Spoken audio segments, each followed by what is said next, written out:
Assalamualaikum warahmatullahi wabarakatuh.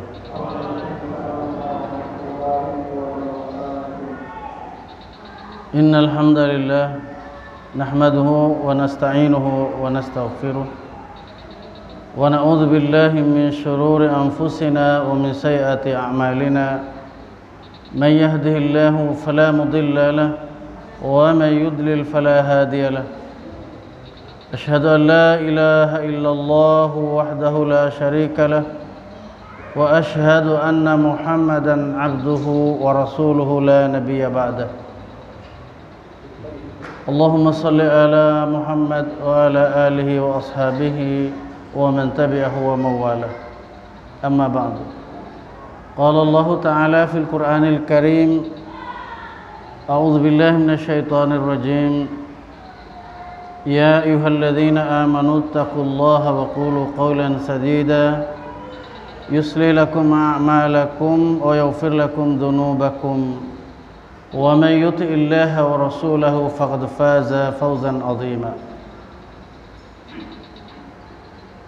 وقال رسول الله صلى الله عليه وسلم: فإن أحسن الحديث كتاب الله وخير الهدي هدي محمد صلى الله عليه وسلم وشر الأمور محدثاتها وكل محدثة بدعة وكل بدعة ضلالة وكل ضلالة في النار. Para ikhwan dan akhwat, pertama-tama marilah kita senantiasa panjatkan puji serta syukur kehadirat Allah Subhanahu wa taala yang senantiasa melimpah ruahkan nikmat pada kita, utamanya nikmat iman, nikmat Islam, dan nikmat ihsan atau nikmat akhlakul karimah. Dengan ketiga pokok pangkal nikmat Allah Subhanahu wa taala tersebut,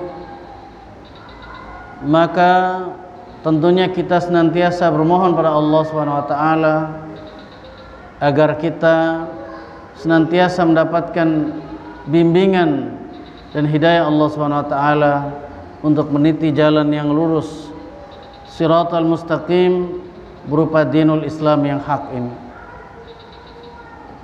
Salawat dan salam semoga Allah limpahkan atas Nabi Muhammad sallallahu alaihi wasallam dan orang-orang yang senantiasa ittiba' li sunnatihi ila yaumiddin. Orang-orang yang senantiasa mencontoh teladani akan sunnah-sunnahnya hingga yaumil akhirah. Amin ya rabbal alamin.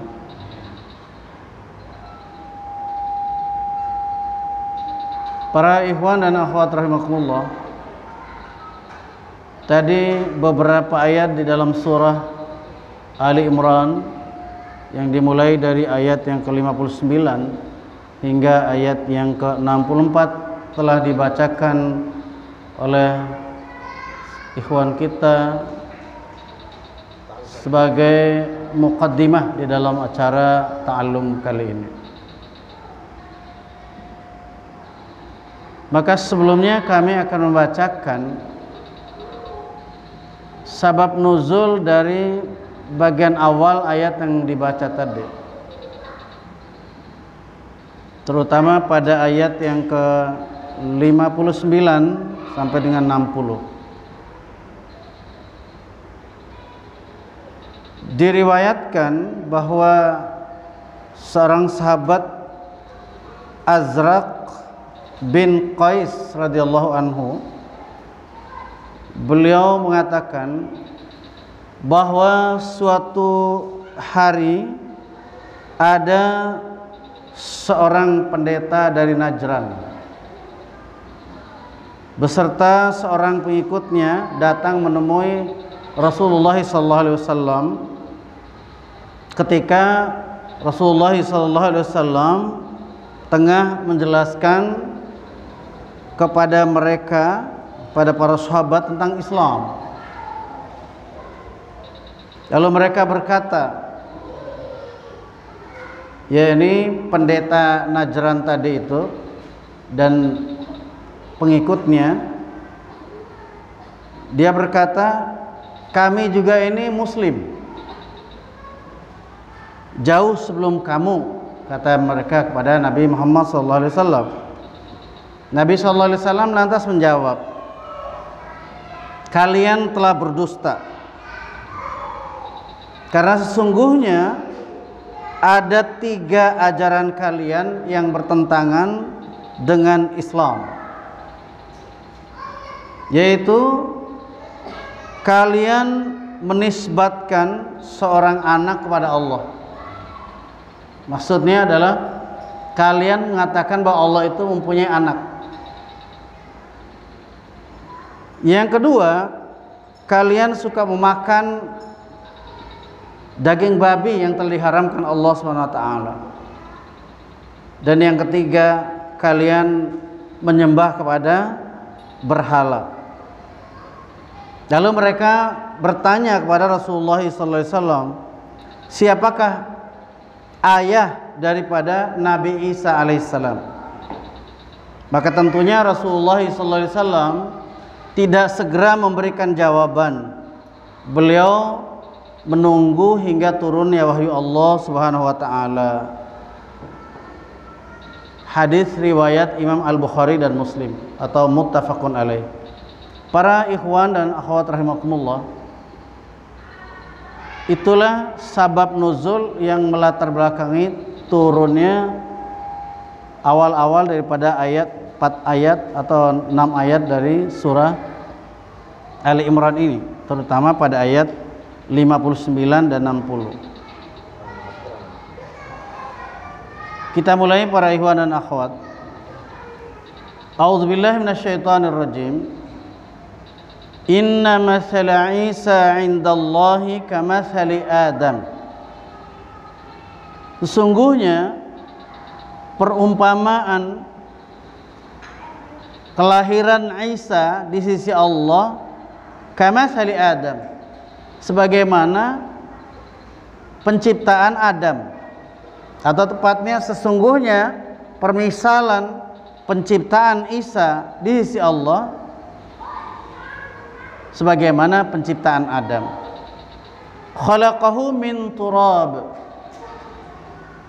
telah Allah ciptakan dia dari turab, yakni dari sari pati tanah. Tsumma qala lahu kun fayakun, kemudian berfirman Allah kepadanya, jadilah, maka terjadilah dia. Para ikhwan dan akhwat rahimakumullah, ayat ini jelas merupakan jawaban bagi pertanyaan pendeta Najran tadi itu yang bertanya kepada diri Rasulullah SAW tentang pribadi Nabi Isa, yang oleh mereka salah satu dari kemusyrikan dari orang-orang yang menyembah dan menyematkan kepada Allah bahwa Allah itu punya anak. Dan juga berkelanjutan dengan menyebutkan bahwa bagian daripada Tuhan itu adalah Nabi Isa sendiri. Dengan keganjilan dari kelahiran Nabi Isa yang tanpa bapak, maka sesungguhnya Allah SWT telah memberikan jawaban bahwa ada yang lebih aneh, lebih ganjil lagi daripada kelahiran Nabi Isa. Nabi Adam sesungguhnya yang lebih ganjil. Bukan sekedar tidak punya bapak, akan tapi Nabi Adam tidak punya bapak dan tidak punya emak, ya, tidak punya ibu. Nah, ini kalau misalkan orang mau berpikir saja dengan pertanyaan Allah, afala taqilun, apakah kamu tidak berakal? Maka tentu yang lebih ganjil penciptaan Allah itu adalah tentang manusia pertama, yaitu Nabi Adam alaihissalam. Itu yang lebih diagungkan oleh manusia sungguhnya, kalau mau manusia itu mengagungkannya, bahwa dia dengan keganjilan penciptaan Allah ini Tapi tentu bukan untuk dipertuhankan, ya, tentu tidak seperti itu. Kemudian ayat berikutnya, ayat 60 para ikhwan dan akhwat. Al-haqqu min rabbika fala takum minal mumtarin. Al-haq artinya kebenaran, yaitu syariat Allah Subhanahu wa taala ini berupa al-Islam. Min rabbika, dari Rabbmu Allah Subhanahu wa taala, dari Tuhanmu Allah Subhanahu wa taala. Fala takum minal mumtarin, maka kamu Muhammad janganlah menjadi orang yang ragu-ragu di dalam menerima kebenaran ini. Menggarisbawahi ayat ini para ikhwan dan akhwat, muslimin muslimat, bahwa berseliweran pernyataan-pernyataan yang sifatnya skeptis di dalam tulisan-tulisan yang dikirim ke WhatsApp grup dan lain sebagainya. Ada kalimat seperti ini: kita itu tidak boleh mengklaim bahwa diri kita yang benar. Kalau ini ditujukan untuk menyatakan bahwasanya tidak boleh mengklaim bahwa syariat Allah Subhanahu wa taala yang benar, ini adalah merupakan bentuk pernyataan yang sungguh-sungguh skeptis, pernyataan kemunafikan nih para ikhwan dan akhwat rahimakumullah. Sementara Allah Subhanahu wa taala telah memerintahkan pada Nabi Muhammad SAW dan tentunya kepada kita semua untuk menyatakan bahwa kebenaran itu semata-mata dari Allah Subhanahu wa taala, dan kita tidak boleh ragu sedikit pun untuk menyatakan kebenaran itu. Jadi tidak boleh ada kebenaran itu bercampur aduk dengan yang namanya perasaan kita untuk menyampaikan kebenaran lalu kita tahan-tahan. Berarti ini kita bersifat kitman namanya, menutup-nutupi kebenaran. Memang di dalam mendakwakan kebenaran ini para ikhwan dan akhwat rahimakumullah, di dalam Al-Quran kita sudah melihat bahwa ayat-ayat Allah SWT itu selalu bergandengan antara perintah dan larangan. Contoh pertama para ikhwan akhwat, kalau Allah perintahkan untuk menyembah Allah, gandengannya apa para ikhwan? Gandengannya adalah larangan untuk mempersekutukan Allah, larangan menyembah berhala. Jadi kalau kita hanya berani mengatakan bahwa sembahlah Allah saja, kemudian tidak kita lanjutkan dengan larangan untuk menyembah berhala, ini adalah bentuk skeptis di dalam kehidupan. Ini bentuk kemunafikan, kitman namanya. Kita menyembunyikan sebagian, menyampaikan sebagian. Jadi ada hak, ada batil yang dijelaskan dalam kitab Allah Subhanahu wa taala para ikhwan dan akhwat rahimakumullah. Jadi jangan sampai nanti kita hanya menyampaikan al-haq, ini yang benar, sementara orang buta daripada yang batil, sehingga menganggap kebatilan itu hak semua. Ya. Atau sebaliknya juga tidak boleh kita mengatakan pokoknya batil, tidak boleh laksanakan apapun. Akhirnya orang tidak berani menjalankan apapun. Semua mereka tidak melaksanakan apa-apa karena takut, ya, karena takut kalau semuanya nanti menjadi batil. Maka Allah Subhanahu wa taala sangat maha bijaksana menjelaskan ketentuan syariatnya bahwa ada yang hak, ada yang batil. Bagaimana al-batil akan sirna dalam kehidupan kita kalau kita tidak secara tegas menyatakan ini hak, ini batil. Wa qul ja'al haqqu wa zahaqal batil innal batila kana zahuqa. Dan katakanlah telah datang al-haq. Al-haq itu artinya syariat Allah Subhanahu wa taala menjelaskan tentang syariat-syariat yang benar. wazhaqal batil, dan akan sirna yang namanya kebatilan. Innal batila kana zahuqa, karena sungguhnya kebatilan itu adalah memang akan sirna setelah datang al-haq, kebenaran itu para ikhwan. Kemudian kita lanjutkan pada ayat berikutnya para ikhwan dan akhwat rahimakumullah.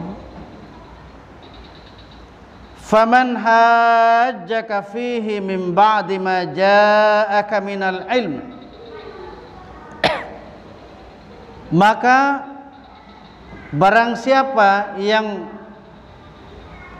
mendebat engkau Muhammad tentang itu, yakni mendebat tentang kebenaran yang datang dari Allah Subhanahu wa taala berupa kalimat bahwasanya Allah Subhanahu wa taala yang berhak untuk kita ibadati. Kemudian Allah Subhanahu wa taala juga melarang hambanya seluruh manusia ini untuk menyembah selain dirinya, untuk menyembah berhala, termasuk menyembah atau mengibadati manusia, sesama manusia seperti itu. Mim ba'di ma ja'aka minal ilmi, setelah datang kepada engkau Muhammad daripada al-ilm, yaitu ilmu tentang syariat Islam ini. Termasuk tadi bantahan Allah Subhanahu wa taala bahwasanya Allah itu tidak punya anak. Lam yalid wa lam yulad, seperti dalam surah Al-Ikhlas itu. Bahwa Allah itu Maha Esa, lam yalid wa lam yulad, tidak beranak dan tidak pula diperanakan. Maka lanjutan ayat ini, yaitu ayat yang ke-61 ini para ikhwan. Fakul, maka katakanlah wahai Rasul, wahai Muhammad, ta'alau nad'u abna'ana wa abna'akum, maka kemari kalian. Jadi ini adalah panggilan yang diperintah Allah, panggilan Rasulullah SAW kepada pihak orang-orang yang membangkang dari aturan Allah Subhanahu wa taala dan membantah beliau. Nad'u abna'ana wa abna'akum. Pertama kita panggil anak kami, kami panggil anak-anak kami, kami panggil, dan kalian panggil anak-anak kalian. Wa nisa'ana wa nisa'akum, dan panggil pula, kami panggil istri kami dan kalian panggil istri-istri kalian. Wa anfusana wa anfusakum, dan diri kami, maksudnya kami itu kami Rasulullah SAW dan para sahabat, orang-orang yang sudah mengimani Allah Subhanahu wa taala sebagai Rabb, sebagai yang diibadati dalam kehidupan ini. Wa anfusakum, dan diri kalian, artinya orang-orang yang laki-laki yang diajak yang namanya bermubahalah, mubahalah para ikhwan. Maka kalimat berikutnya, summa nabtahil fanaj'al la'natallahi 'alal kadzibin. Summa nabtahil, kemudian yuk kita akan bermubahalah gitu. Bagaimana mubahalah itu?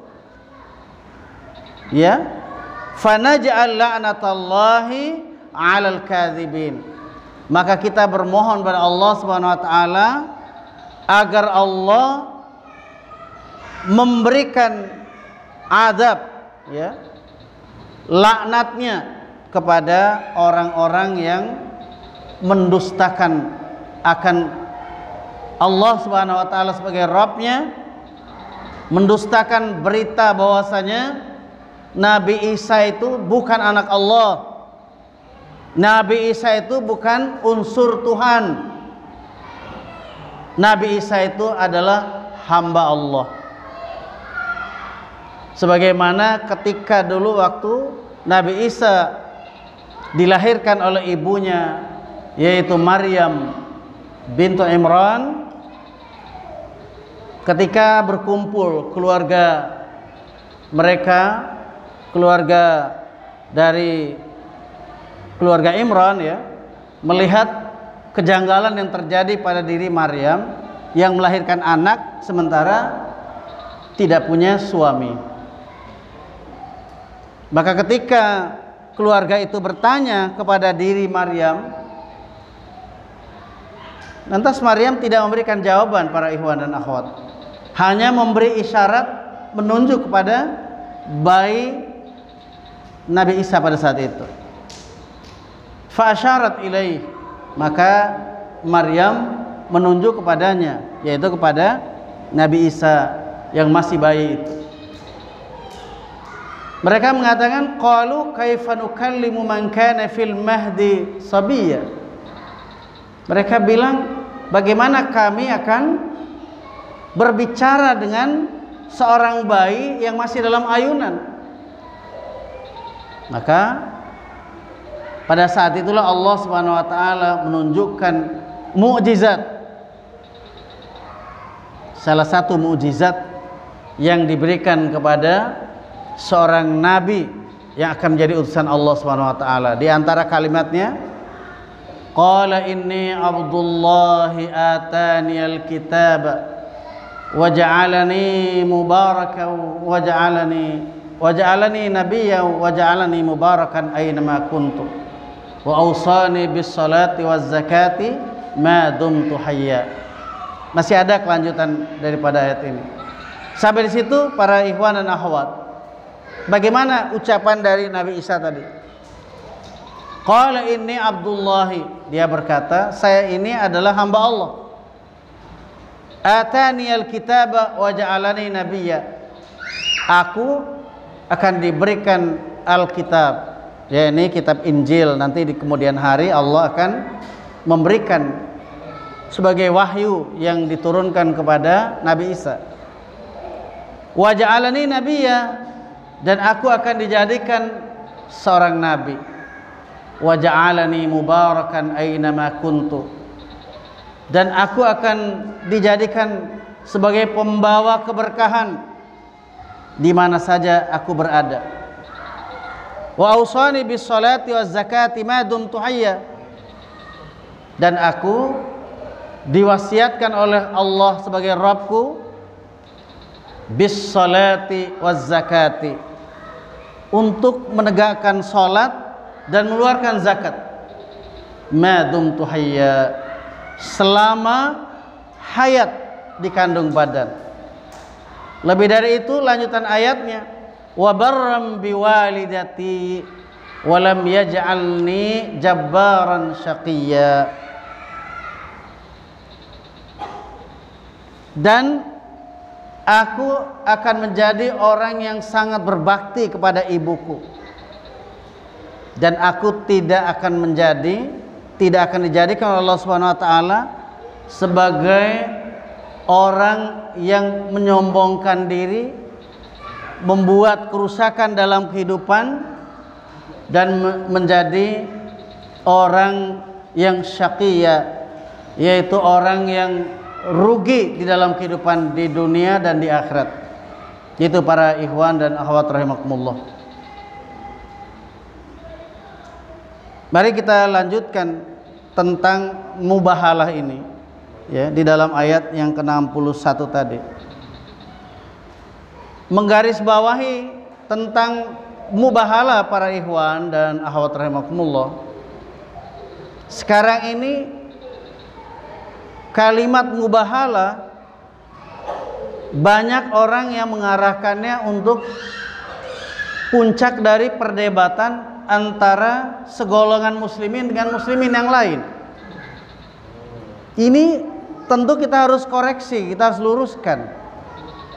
Bos, sebenarnya yang namanya mubahalah itu bainal muslimin wal kafirin.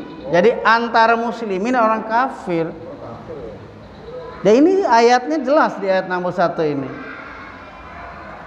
Summa nabtahil, kemudian kita bermubahalah. Fanaj'al la'natullahi 'alal kadzibin, dan kita mohonkan laknat Allah bagi orang-orang yang berdusta. Kalau antara muslimin dengan muslimin, orang beriman dan orang beriman, tentunya kita hindari, tidak akan ada yang namanya mubahalah. Karena ini berarti saling melaknat antara orang-orang yang beriman. Iya. Yang diperintah Allah bermubahalah ini adalah Nabi di salah satu pihak dengan sahabat-sahabatnya, di pihak lain adalah pihak pendeta dari mana tadi? Dari Najd atau dari Najran tadi, ya, bersama pengikut-pengikutnya kumpul di satu tempat. Setelah berkumpul dua belah pihak ini, maka mohon pada Allah Subhanahu wa taala untuk ditimpakan laknat terhadap yang berdusta. Masa iya kepada orang-orang yang beriman, satu blok mukmin dengan mukmin yang lain saling melaknat? Tentu tidak dibenarkan. Nah, maka perlu kita cari akar permasalahannya, kenapa muslimin ini cenderung berbeda di dalam mengamalkan syariat Islam. Itu karena sudah terjadi perpecahan yang begitu banyak. Nah, perpecahan ini yang melahirkan berbeda-bedanya dalam tanda petik warna beribadahnya kaum muslimin itu. Ya. Apabila kita mencari akar permasalahannya dan muslimin ridho untuk melepaskan baju kebesaran tiap-tiap golongannya, kemudian melebur diri dalam berjamaah dan berimamah, satu jamaah dan satu kepemimpinan, satu imamah, fa insyaallah maka akan jelas kita terlepas dari apa yang dilarang Allah Subhanahu wa taala di dalam surah Ali Imran ayat yang ke-105 itu. Wala takunu kalladzina tafarraqu wakhtalafu min ba'di ma ja'ahumul bayyinat wa ulaika lahum adzabun adzim.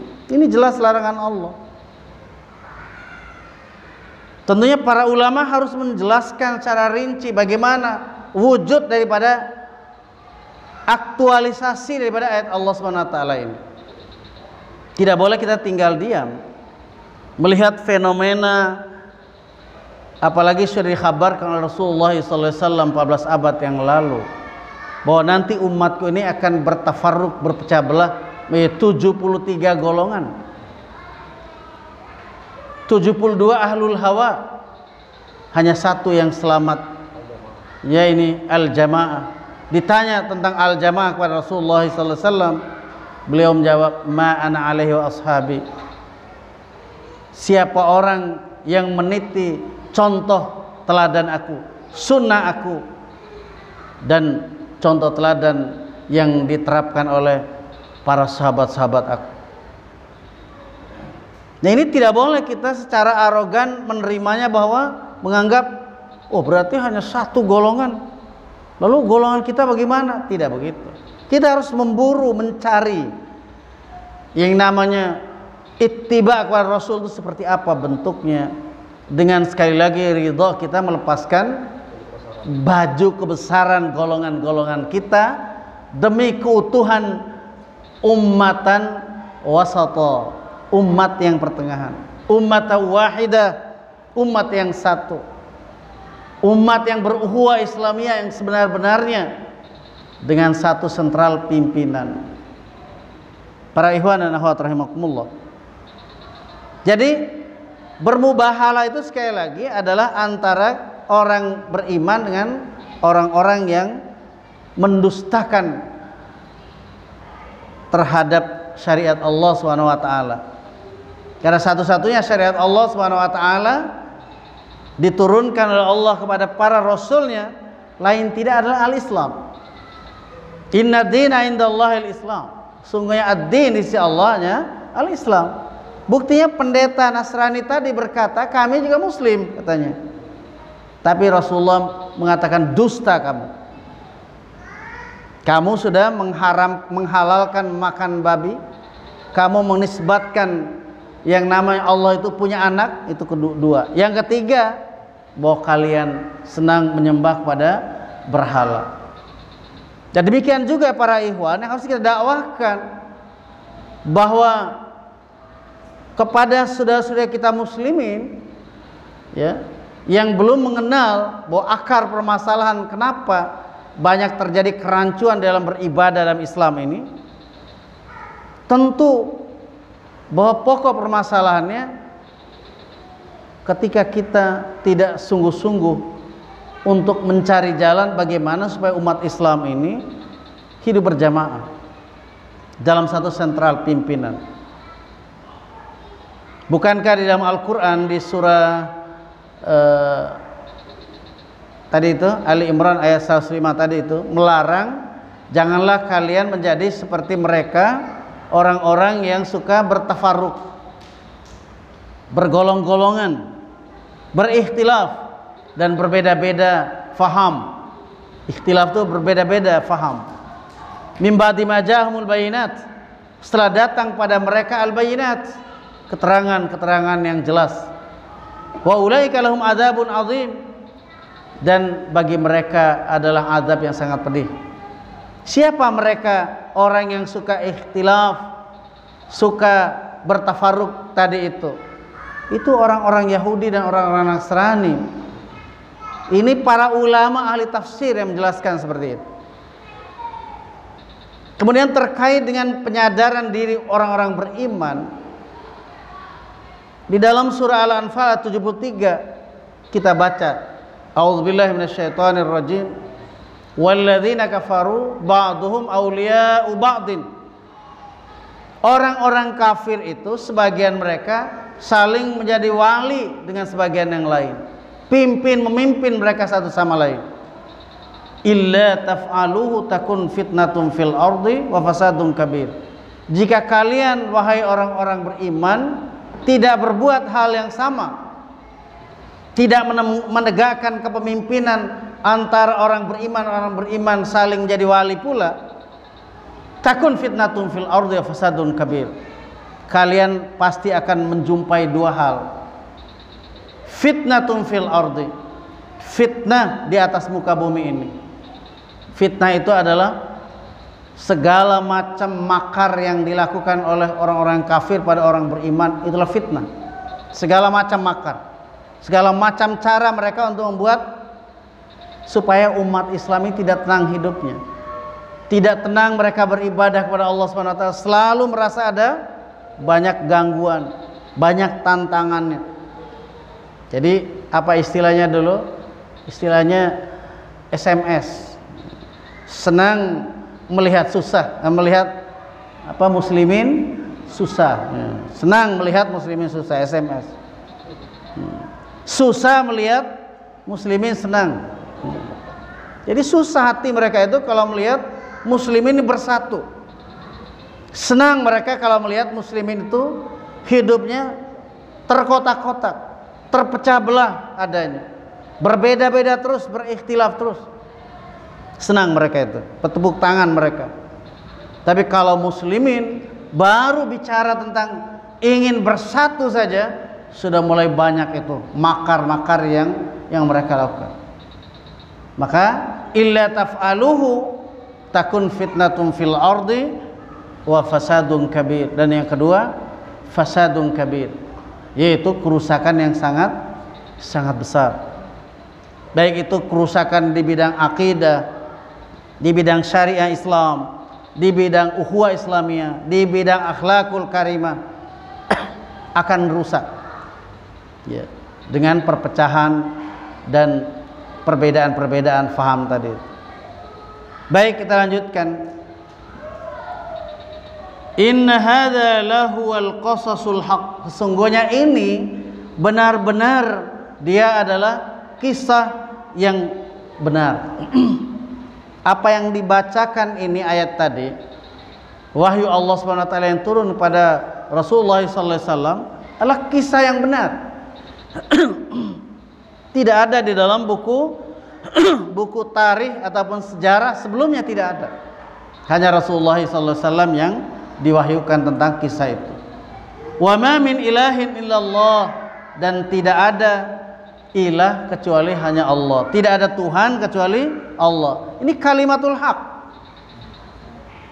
Kalau ada yang membantahnya sampai pada klimaksnya, kita ajak mereka itu untuk diskusi dulu, berdebat dengan cara yang baik.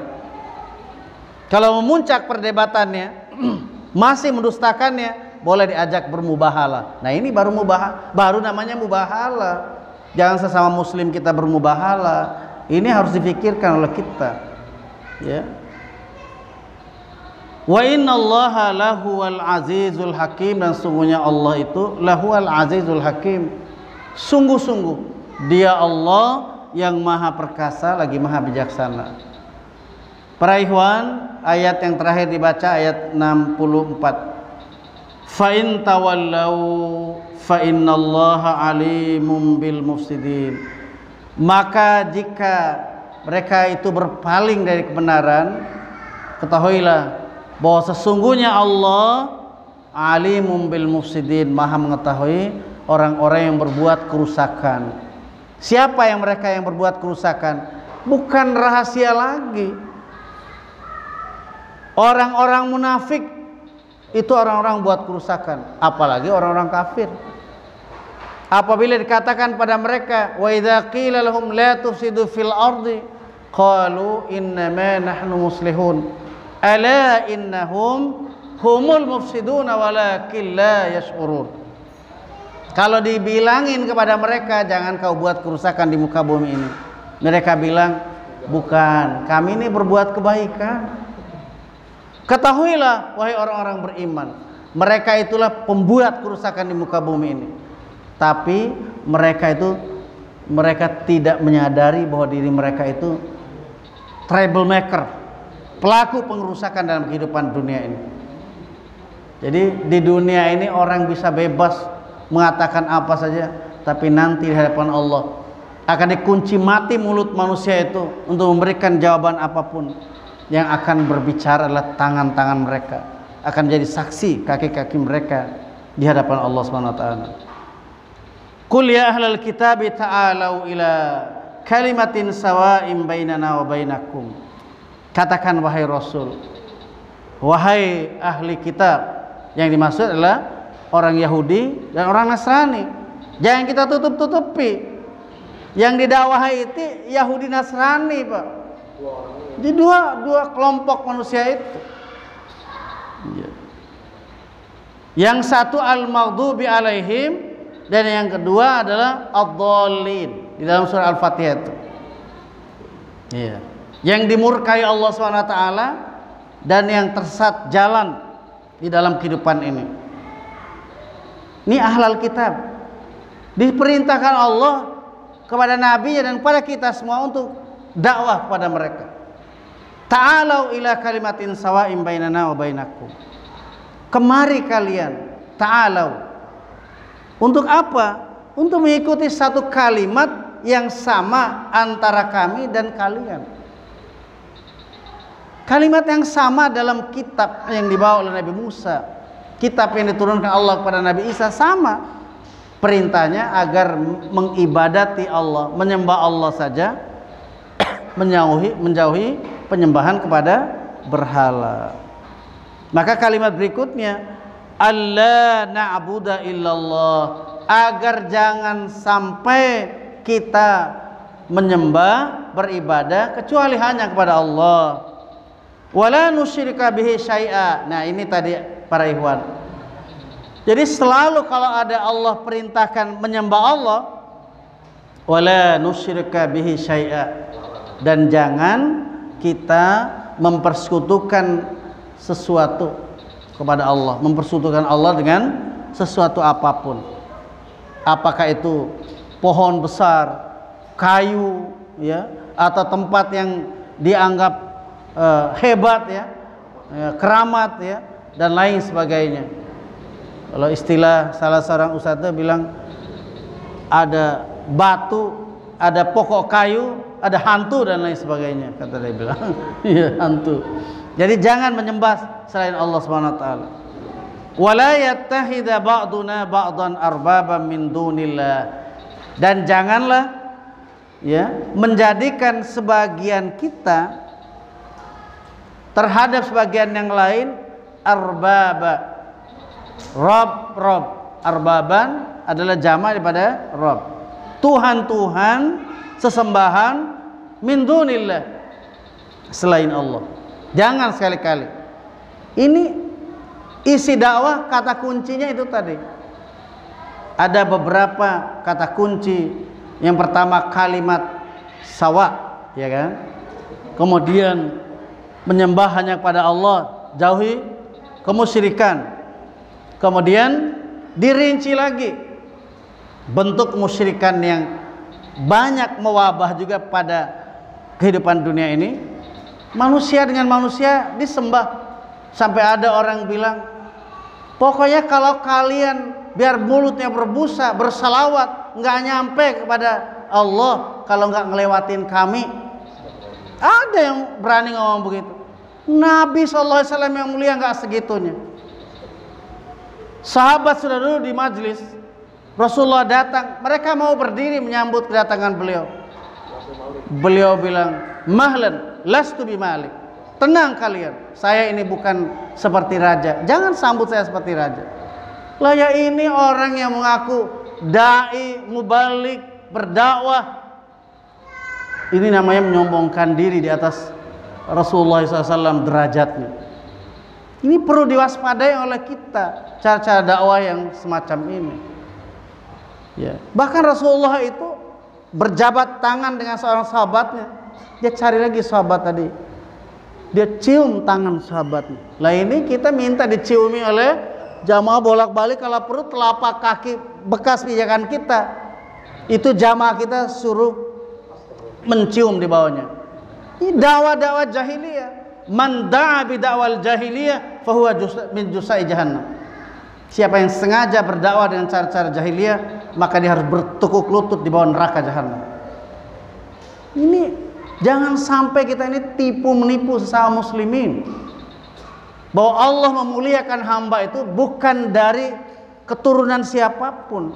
Dari apa? Inna akramakum indallahi atqakum. Sungguhnya semulia-mulia kamu di sisi Allah hanyalah karena takwa kamu. Jadi ini yang perlu difahami kita. Belajarlah Al-Quran ini yang sebenar-benarnya belajar. Jangan sampai kita ini tertipu dalam kehidupan ini, para ikhwan akhwat rahimakumullah. Ini termasuk wujud daripada bentuk apa tadi? Wala yattakhidha ba'duna ba'dan arbaba min dunillah. Jangan, ini larangan. Menjadikan sebagian kita sebagai Tuhan, bahkan ya dari sebagian yang lain. Ini yang wajar-wajar saja ya, kita penghormatan pada guru wajar, yang wajar saja. Nggak usah sampai ini buat ini kobokan guru diminum oleh kita, nggak usah seperti itu. Terlalu berlebih-lebihan manusia seperti itu.